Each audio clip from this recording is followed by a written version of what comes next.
Students, welcome back to Nursing King channel. Myself Manendra Pal. I am here to teach you the topic Healthcare Delivery System of Community Health Nursing, which is based on the Post Basic BSc Nursing syllabus. Let's see what is coming in this unit. तो unit number 3 है. इसमें सबसे पहले हमारा health care delivery system है, organisation and administration of health services in India है, national health policy है, health team concept है, centre, state, district, urban health services, rural health services, ये सब हम पढ़ेंगे. सिस्टम ऑफ मेडिसिन पढ़ेंगे, सेंट्रली स्पॉन्सर्ड हेल्थ स्कीम्स पढ़ेंगे, role of voluntary health organisation and international health agencies पढ़ेंगे, role of health journal in the community ये पढ़ेंगे, public health legislation पढ़ेंगे. ठीक है, चलो देखते हैं इसमें और क्या क्या होता है. पहले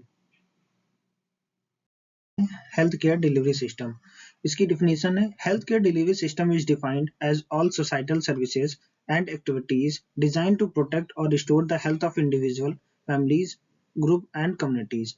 ये किसके अकॉर्डिंग टू बनता ने दिया है. इसका मतलब ये है हेल्थ सर्विसेज जो है ऑल सोसाइटीज और जो भी एक्टिविटीज डिजाइन की गई हैं जो प्रोटेक्ट करें या रिस्टोर करें हेल्थ किसकी, इंडिविजुअल की, फैमिलीज की या ग्रुप को या कम्युनिटीज की, उसको हम क्या करते हैं हेल्थ केयर डिलीवरी सिस्टम. हम ऐसे समझ सकते हैं कि जैसे एक फैमिली है, ग्रुप है, इंडिविजुअल या पर्सन कोई भी है, उसको हम क्या क्या सर्विसेज प्रोवाइड करते हैं. ऑर्गेनाइजेशंस कुछ होती हैं या गवर्नमेंट कुछ हेल्थ सर्विसेज प्रोवाइड कराता है, तो हमको उन तक पहुंचाना है. उसके क्या क्या स्ट्रेटजीज होती हैं, क्या कैसे करेंगे, कब और क्यों करेंगे, ये सब हमको देखभाल करना होता है. इसी को हम समझ लो हेल्थ केयर डिलीवरी सिस्टम कहते हैं. फिर हमारी दूसरी डिफिनेशन है health care delivery system refers to the totality of resources that a population or society distributes in the organization and delivery of health population services. यही क्या है, it also includes all personal and public services performed by individual or institution for the purpose of maintaining or restoring the health. इसमें क्या होता है, जो जो सेवाएं हम जो मतलब डिस्ट्रीब्यूट करते हैं एक एक आबादी को या एक समाज को, एक जनसंख्या को, जो भी हेल्थ सर्विसेज होती हैं वो हम प्रोवाइड करते हैं. और उनके जो रूल्स एंड रेगुलेशंस होते हैं उनको हम ध्यान में रखते हुए सारी सर्विसेज प्रोवाइड करते हैं, जिससे क्या हो, पर्सन की हेल्थ और हेल्थ को हम प्रमोट कर सकें और रिस्टोर कर सकते हैं. ठीक है,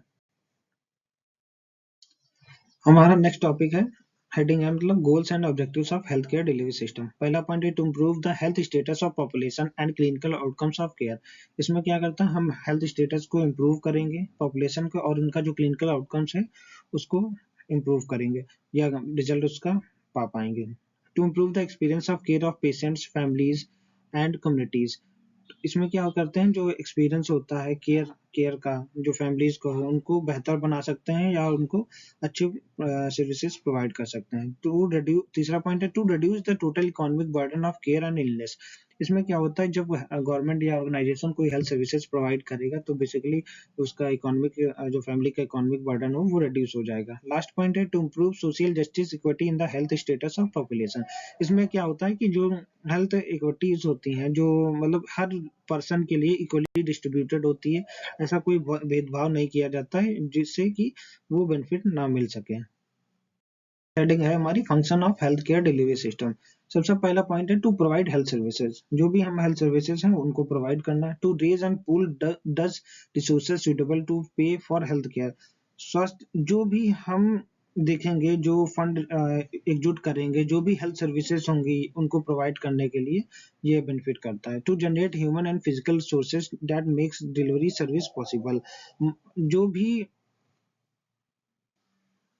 भी हमसे हो पाएगा या डिलीवरी सिस्टम से हो जाएगा, ह्यूमन और फिजिकल सोर्सेज होंगी उनको नीड करने के लिए या उनकी रिक्वायरमेंट को फुलफिल करने के लिए, जो क्योंकि इससे क्या होगा कि जो जितने लोग होंगे उससे ज्यादा सर्विसेज बेहतर प्रोवाइड की जा सकती हैं. लास्ट पॉइंट है हमारा to set and enforce rules of game and provide strategic direction for all the different players involve.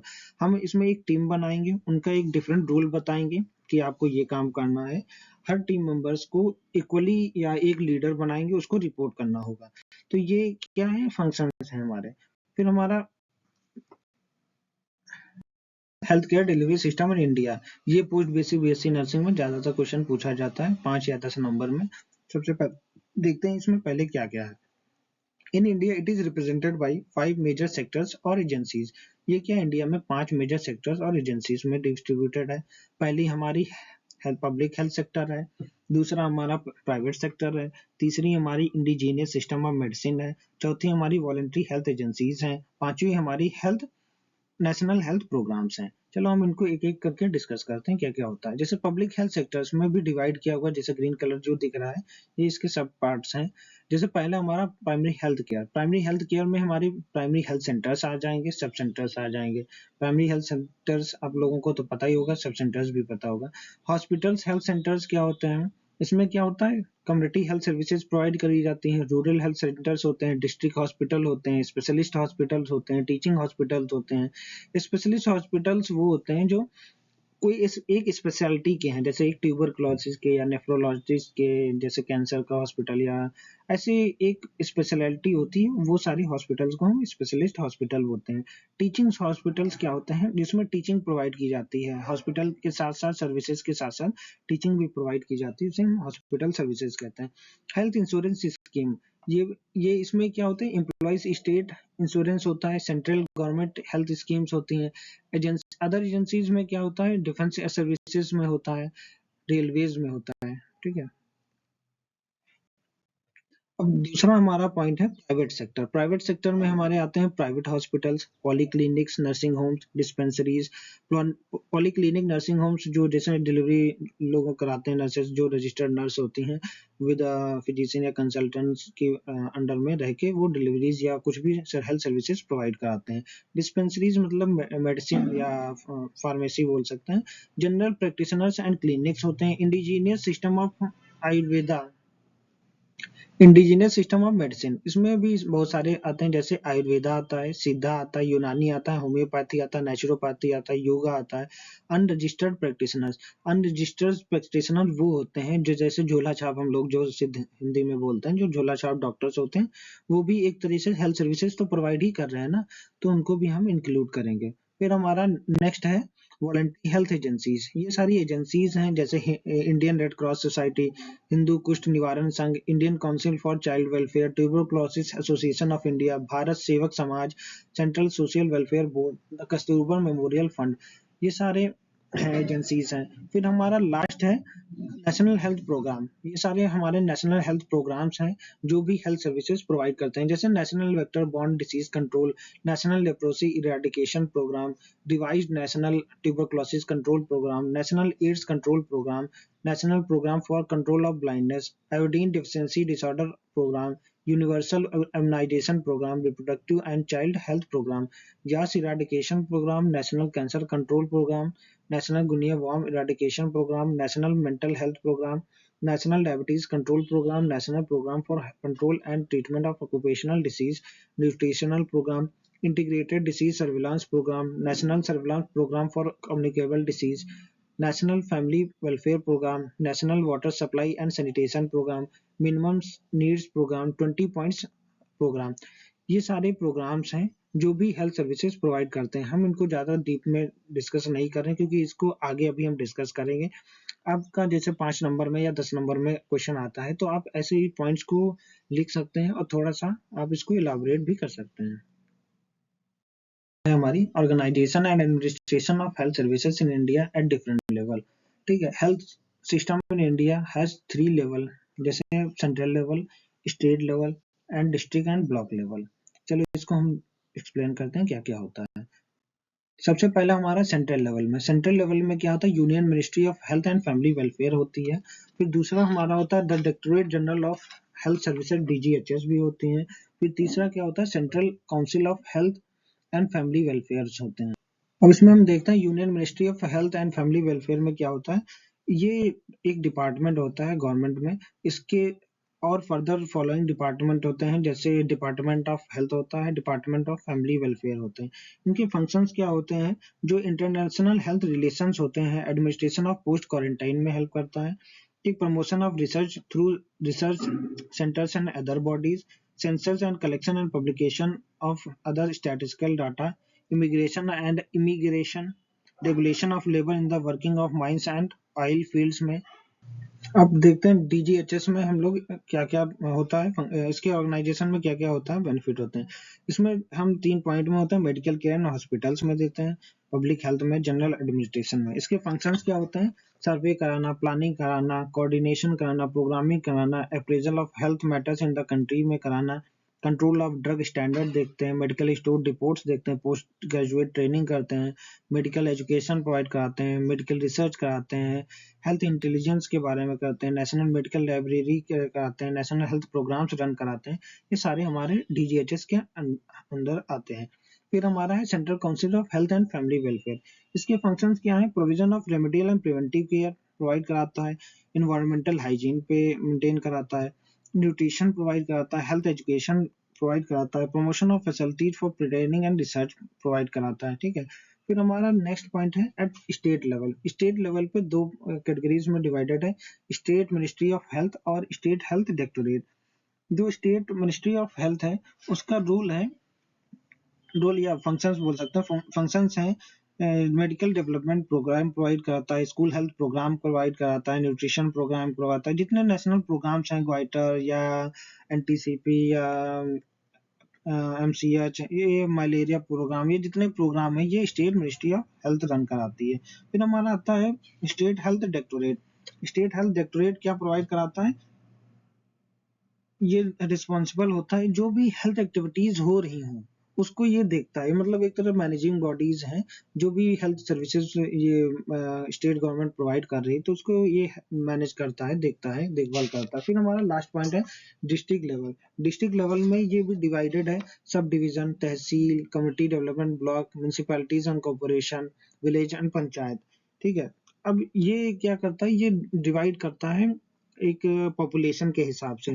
Town area में जैसे 5,000 से 10,000 तक, म्युनिसिपल बोर्ड जैसे 10,000 से 2 लाख तक, कॉर्पोरेशन पॉपुलेशन जैसे 2 लाख के अबव, ये सारे देखते हैं। फिर इसका मेन फंक्शन क्या होता है? जैसे म्युनिसिपल बोर्ड या इनका फंक्शन होता है construction and maintenance of road, sanitation को बनाना, स्ट्रीट लाइट को प्रोवाइड कराना, वाटर सप्लाई देखना, एजुकेशन देखना, रजिस्ट्रेशन देखना, ये ठीक है, ये सारे होता है। पंचायत में क्या होता है? पंचायती राज में जैसे तीन तीन में डिवाइडेड होता है, विलेज लेवल पर, ब्लॉक लेवल पर और डिस्ट्रिक्ट लेवल पर। जैसे हम विलेज लेवल पर हमारा ग्राम सभा, ग्राम पंचायत और न्याय पंचायत होती है। ठीक है। वैसे डिस्ट्रिक्ट लेवल पर हम डिस्ट्रिक्ट ब्लॉक लेवल पर होते हैं, जैसे जैसे कह सकते हैं एमएलए, एमपीज, ये सारे ये होते हैं। ठीक है। फिर उसके बाद डिस्ट्रिक्ट लेवल पर होते हैं,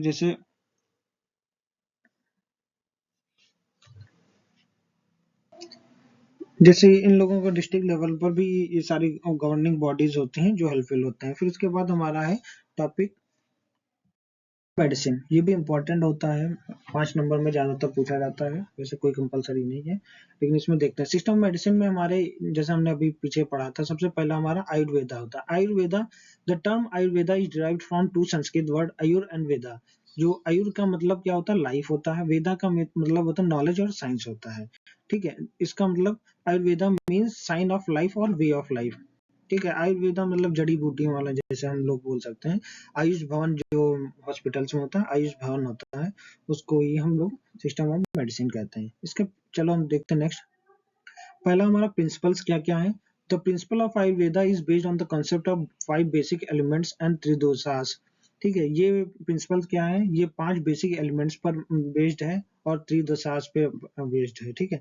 फिर नेक्स्ट पॉइंट है, according to Ayurveda the whole universe is made up of 5 basic elements, pancha mahabhutas. Ayurveda के अकॉर्डिंग ये जो भी होल यूनिवर्स है 5 बेसिक एलिमेंट्स बना हुआ है। पहला हमारा अक्षा, जो ईथर बोलते हैं, वायु एयर बोला जाता है, अग्नि फायर, जल वाटर एंड पृथ्वी अर्थ, ये 5 एलिमेंट से बन के हमारा एक यूनिवर्स बना हुआ है। नेक्स्ट पॉइंट है, the growth and development of body matrix depends on it's nutrition, that is on food. The food in turn is composed of above elements. जो हमारी ग्रोथ एंड डेवलपमेंट होता है बॉडी बॉडी की, वो totally किस पर depend होता है? न्यूट्रिशन पर। वो न्यूट्रिशन कहाँ से मिलती है? वो फूड से मिलती है। फूड कहाँ से मिलता है? ये 5 बेसिक एलिमेंट्स जो हमने अब बताए हुए हैं उनसे ये फूड कंपोज होता है या उनसे बना होता है। फिर हमारा नेक्स्ट है डायग्नोसिस। डायग्नोसिस हम किससे करते हैं?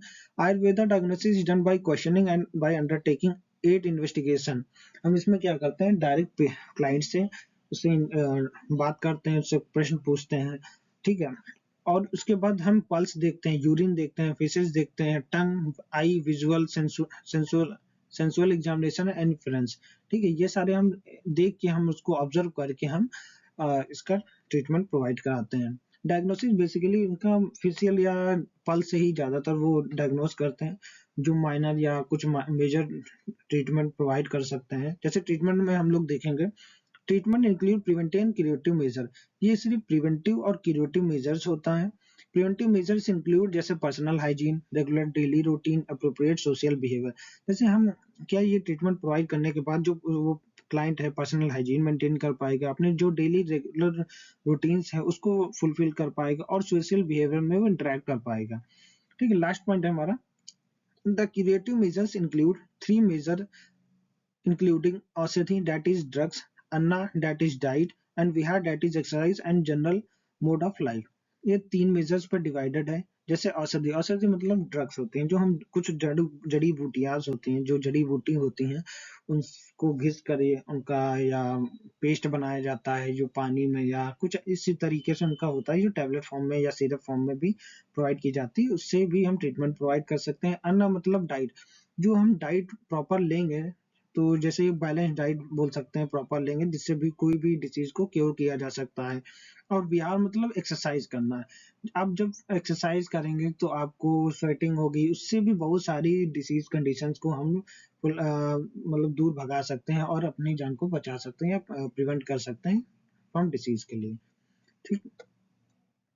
सिद्धा, सिद्धा is one of the oldest system of medicine in India. सिद्धा क्या, जो oldest system of medicine in India में है, ठीक है। फिर ये प्रैक्टिस कहाँ किया गया? तमिलनाडु इन इंडिया में प्रैक्टिस किया गया है। Siddha system of medicine is an Asian science which belongs to Dravidian culture. ये क्या है? ये द्रविडियन कल्चर को बिलोंग करता है। जैसे ये mostly southern southern side of India में मोस्टली ये देखा जाता है, क्योंकि नॉर्दर्न में आर्यन कल्चर देखा जाता है और सदर्न में हमारा द्रविडियन कल्चर देखा जाता है। तो सीधा प्रैक्टिस जो है वहां पर ज्यादातर फुलफिल के या लोग करते हैं। फिर नेक्स्ट पॉइंट हमारा, सीधा system insist the scientific mode of life. ये क्या होता है? सीधा सिस्टम इंसिस्ट करता है scientific mode of life, which primary aim is prevention and preservation of health. इसका प्राइमरी एम क्या है? प्रिवेंशन और प्रिजर्वेशन ऑफ हेल्थ। जितने भी ये सिस्टम ऑफ मेडिसिन हैं, ये इनका मेन मेजर्स ही है कि प्रिवेंट करना और प्रिजर्व करना हेल्थ को, ठीक है। ये लास्ट पॉइंट क्या है? The foremost Shridhar lord Shiva preached Siddha medicine to his follower, they are called as Shridhar. जो फॉर्मर श्रीधर लॉर्ड शिवा थे, जो उनके मतलब जो लॉर्ड शिवा को श्रीधर पूजते थे, तो उनको जो सिद्धा मेडिसिन जो फॉलोअर्स करते थे, उनको हम श्रीधर से बोलते थे। देन सीधा develop the system further and call सीधा सिस्टम ऑफ मेडिसिन। फिर उसको हम श्रीधर नाम से ही उनको सीधा बोलने लगा, सीधा बोला जाने लगा। उससे क्या हुआ? ये सीधा सिस्टम ऑफ मेडिसिन में इंट्रोड्यूस हो गया। फिर हमारा नेक्स्ट टॉपिक है डायग्नोसिस। इसके डायग्नोसिस कैसे करते हैं? The diagnosis of disease involves identify its causes. Causative factors are identified by examination of pulse, eyes, color of body, tongue, status of digestive system, urine and study of voice। इसमें भी यही basic चीजें होती हैं।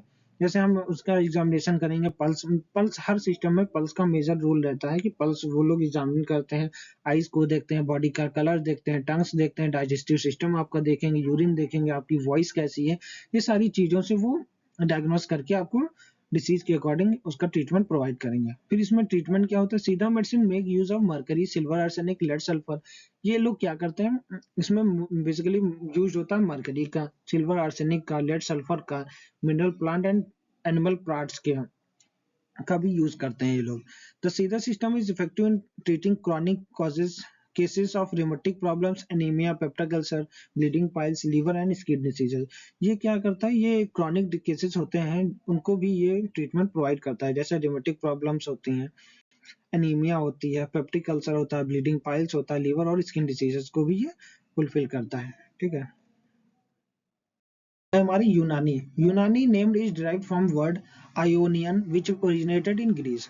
ये क्या है? जो यूनानी नेम है वो ग्रीस, आयोनियन से ओरिजिनेटेड है। जो कहाँ से? ग्रीस में से। फिर Unani medicine like any other form of medical science strive to find the best possible ways by which a person can lead a healthy life with the least or zero sickness। ये भी एक वैसी practice है, medical science है, जो क्या करता है, जो कम से कम बीमारियों या कम बीमारियों से बचाए, या उसको जो भी मेडिसिन प्रोवाइड की जा सकती है, जो ट्रीटमेंट प्रोवाइड की जा सकती है, वो ये लोग फुलफिल करते हैं। अब यूनानी का हम देखते हैं ओरिजिन ओरिजिन कहाँ से हुआ है। Unani medicine or healing system was found by Hakim Ibn Sina. ये क्या है, फाउंडेड बाय हकीम इब्न सिना के द्वारा फाउंड किया गया था। It was introduced in India around 10th century with the spread of Islamic civilization। ये 10th century में इंडिया में स्प्रेड किया गया था, बताया गया था किसके, इस्लामिक जब सिविलाइजेशन स्प्रेड हो रहा था तभी भी ये यूनानी हमारे वहाँ मेडिसिन सिस्टम इंट्रोड्यूस किया गया था। नाउ यूनानी pathy has become part of Indian system of medicine and India is one of the leading countries so far as practice is concerned। अब क्या, जब यूनानी पैथी हमारे वहाँ इंट्रोड्यूस कर दी गई है, अब जब ये सिस्टम ऑफ मेडिसिन का पार्ट हो गया है और ये सबसे ज्यादा लीड की जा रही कंट्री है। फिर हमारा नेक्स्ट है diagnosis. Diagnosis: The diagnosis of disease is done by feeling pulse, observation of urine, stool, color of skin and gait। इसमें भी वही सारे हैं, जो पल्स को हम ऑब्जर्व करेंगे, ऑब्जर्वेशन ऑफ यूरिन का भी देखते हैं, स्टूल कलर देखेंगे और गेट कैसा है, ये सब देखेंगे। इसका ट्रीटमेंट हम 3 कंपोनेंट में डिवाइड करते हैं, जो कि प्रिवेंटिव क्यूरेटिव होता है। पहला हमारा रेजिमेंटल थेरेपी होता है, फार्माकोथेरेपी होता है, डाइट थेरेपी होता है और सर्जरी। ये पॉइंट नीचे हो गए, डाइट थेरेपी और सर्जरी एक ही में होते हैं। ठीक है, सबसे पहले हम देखते हैं हमारे रेजिमेंटल थेरेपी का होता है। रेजिमेंटल थेरेपी होता है, it include venesection, diaphoresis, dialysis, Turkish bath, massage, exercise, leeching. These are drugless therapies and are found to be effective in treating diabetes, high blood pressure, obesity, arthritis and migraine। ये क्या होता है, इसमें therapies में क्या क्या होता है, इसमें देखते हैं कि लोगों को जैसे डायफोरेसिस मतलब खूब पसीना आना, जिससे क्या क्या होता है, आपका जो भी बैक्टीरियाज होंगी, जो बैड बैक्टीरियाज होंगी वो किल हो जाए। डायूरेसिस से होता है मतलब जो आपका यूरिन आउटपुट ज्यादा बढ़ जाए। टर्किश बाथ प्रोवाइड कराना होता है। मसाज होता है, एक्सरसाइज करते हैं। लीचिंग मतलब एक लीचिंग प्रोसेस होता है जो प्रॉपर लोगों के द्वारा किया जाता है, जिससे कि आपका blood sugar, blood blood pressure है वो मेंटेन रहता है, डायबिटीज मेंटेन रहता है, ओबेसिटी, अर्थराइटिस, माइग्रेन जैसे जो प्रॉब्लम्स हैं उनको भी हम ट्रीट कर सकते हैं। फिर हमारा नेक्स्ट टॉपिक है dietotherapy। It deals with certain ailments by administration of specific diets or by regulating the quantity or quality of food। इसमें भी क्या होता है, बेसिकली हम लोग देखते हैं जो भी डाइट होती है, डाइट मेन इंपॉर्टेंट फैक्टर्स होती है ह्यूमन हेल्थ को इम्प्रूव करने के लिए। तो हम उस पैटर्न को देखते हैं कि किस कंडीशन में हम इसको क्या प्रोवाइड करें जिससे ये पेशेंट की डिसीज या प्रिवेंट कर सकें या क्यूरेट कर सकते हैं। फिर हमारा नेक्स्ट है हमारी है pharmacotherapy. It deals with the use of naturally occurring drugs, mostly herbal drugs of animals and mineral origin. The drugs are used singly और in the form of infusion powder and syrup. ये क्या होता है, naturally occurring drugs होते हैं जो herbal से बनाए जाते हैं, जो एनिमल से या मिनरल ओरिजिन होते हैं उनसे बनाया जाता है। इसको हम बॉडी में कैसे इन्फ्यूजन के द्वारा प्रोवाइड कर सकते हैं, पाउडर के फॉर्म में प्रोवाइड कर सकते हैं, सिरप के फॉर्म में प्रोवाइड कर सकते हैं। नेक्स्ट पॉइंट है यूनानी system of medicine specialises on rheumatic arthritis, jaundice, filariasis, eczema, sinusitis and bronchial asthma। ये सारी डिसीज कंडीशन को भी ये ट्रीटमेंट प्रोवाइड कराते हैं। फिर हमारा नेक्स्ट हेडिंग है होम्योपैथी। होम्योपैथी 2 वर्ड से डिवाइडेड है। होम्योसिस सिमिलर मतलब होता है, पैथोस मतलब सफरिंग होता है।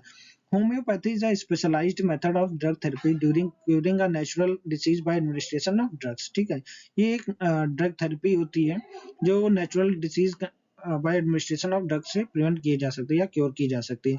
Homoeopathy began in the late 1700s, developed by German doctor named Samuel Hahnemann. ये क्या हुआ, जर्मन डॉक्टर के द्वारा इंट्रोड्यूस किए गए थे, जिसका नाम है सैमुअल हैनेमान है। फिर इसका ट्रीटमेंट हम क्या क्या देखेंगे। Remedies used in the homeopathy are derived from naturally occurring substance such as plant extract and mineral। ये क्या होता है, जो naturally occurring substances होते हैं प्लांट से और मिनरल से, उससे हम प्रोवाइड करा सकते हैं। इसमें क्या होता है, एक्सट्रीमली लो कंसेंट्रेशन प्रिपेयर किया जाता है स्पेसिफिक वे से। जो भी ड्रग बनाई जाती है उसका लो कंसेंट्रेशन बनाया जाता है क्योंकि ये डायरेक्टली प्रोवाइड की जाती है। Homeopathy has definite and effective treatment for chronic diseases. ये क्या होता है, इफेक्टिव ट्रीटमेंट होता है क्रॉनिक डिसीज के लिए, जैसे डायबिटीज हो गया, अर्थराइटिस हो गया, ब्रोंकियल अस्थमा हो गया, इम्यूनोलॉजिकल डिसऑर्डर्स हो गए, बिहेवियर डिसऑर्डर्स हो गया, मेंटल डिसऑर्डर्स हो गए, इनका भी ये ट्रीटमेंट प्रोवाइड कर सकता है। फिर हमारा नेक्स्ट हेडिंग है yoga. Yoga is a science which helps to coordinate body and mind more effectively. Yoga India में ही इंट्रोड्यूस किया गया था। योगा आप लोगों ने देखा होगी कि बहुत सारे आसन्स होते हैं जो किए जाते हैं, या ट्रेनर होते हैं वो बताते हैं कि आपको कैसे क्या एक्सरसाइज करना होता है। ठीक है, ये क्या करता है, बॉडी और माइंड को एक तरह से कोऑर्डिनेट करता है। It promotes maintain physical, social and spiritual health. ये आपको क्या करता है, मेंटेन करता है physical, social and spiritual health को। It also helps in prevention and cure of various psychosomatic disorder, psychic and physical disorder. ये किसमें हेल्प करता है, साइकोसोमैटिक डिसऑर्डर में भी, साइकिक और फिजिकल डिसऑर्डर्स में भी। Yoga is the way of life consist of 8 component, namely restraint, observation of austerity, physical posture, breathing exercise, restraining the sense organ, contemplation, meditation and samadhi। ये सारे 8 components हैं इस पे ये कंसिस्ट होता है। ठीक है, हमारा फिर नेक्स्ट पॉइंट है, these yoga practices have potential for improvement of personal and social behaviour, improvement of individual resistance and abilities to endure stressful situation. ये क्या होता है, द योगा प्रैक्टिस क्या करता है, इंप्रूवमेंट ऑफ पर्सनल, जो इंडिविजुअल की पर्सनल और सोशल बिहेवियर होता है उसको इम्प्रूव करता है, और उनकी स्ट्रेसफुल जो सिचुएशंस होती है इनको डाउन करता है। फिर हमारा लास्ट पॉइंट है, this needed to be learn under supervision and guidance. ये क्या होता है, ये एक प्रॉपर लीडर होता है, उसके द्वारा ही सारी सर्विसेज या पूरा गाइडेंस प्रोवाइड की जाती है कि आपको कैसे करना है, कौन सी एक्सरसाइज कैसे करना है, ये उनके अंतर्गत ही आता है। फिर हमारा नेक्स्ट पॉइंट है नेचुरोपैथी। नेचुरोपैथी मतलब होता है नेचुरली हम लोग कुछ कभी कर सकते हैं, जैसे ड्रगलेस होती है, बिना दवाई खाए हुए हम इसको कर सकते हैं। Naturopathy is only a system of treatment but also a way of life. ये क्या एक ट्रीटमेंट नहीं है, एक रहने का तौर तरीका भी होता है। It is often refer to as a drugless therapy, जैसे मैंने बताया ये ड्रगलेस थेरेपी भी बोला जाता है। A special attention is being given to eating habits using only natural, mostly uncooked food, fruits and vegetable. Adoption of purificatory practices, use of hydrotherapy, cold packs, mud packs, bath massage, and variety of methods to tone up power system, increasing energy level, aimed at producing a state of good health and happiness. ये क्या होता है, जो हम uncooked food होता है, fruits and vegetable को उसको प्रोवाइड, मतलब उनको उनको ईट खाने के लिए प्रेरित करता है। और ये हाइड्रोथेरेपीज होती हैं, कोल्ड पैक्स होते हैं, मड पैक्स होते हैं, बाथ मसाज होते हैं, इनसे भी हम नेचुरली, मतलब कुछ भी जैसे हम नेचुरली करके हम अपना हेल्थ को इम्प्रूव कर सकते हैं, उसको हम नेचुरोपैथी कहते हैं। Naturopathy is a holistic system and helps promote physical, mental, emotional, social and spiritual health by self-regulation of health activities on normal and natural basis। ठीक है, ये क्या होता है, ये होलिस्टिक सिस्टम है, किसको प्रमोट करता है, फिजिकल, मेंटल और इमोशनल, सोशल और स्पिरिचुअल हेल्थ को, और उनकी एक्टिविटीज को नॉर्मल करता है नेचुरल बेसिस पे। ठीक है, लास्ट पॉइंट हमारा है, it requires real effort, will power and proper discipline to follow naturopathy way of life. ठीक है, ये क्या रियल एफर्ट होता है, विल पावर करता है, प्रॉपर डिसिप्लिन करता है, और फॉलो क्या कराता है, naturopathy of way of life. Thank you students. क्योंकि ये यूनिट बहुत बड़ी थी तो मैं एक सारा कंटेंट इसमें नहीं इंक्लूड कर सकता था, तो मैं इसमें एक दो स्लाइड और बनाऊंगा जिसमें ये सारा यूनिट कवर हो जाए। आप लोगों को यहाँ तक मुझे लग रहा होगा आप लोगों को समझ में आया होगा। Thank you.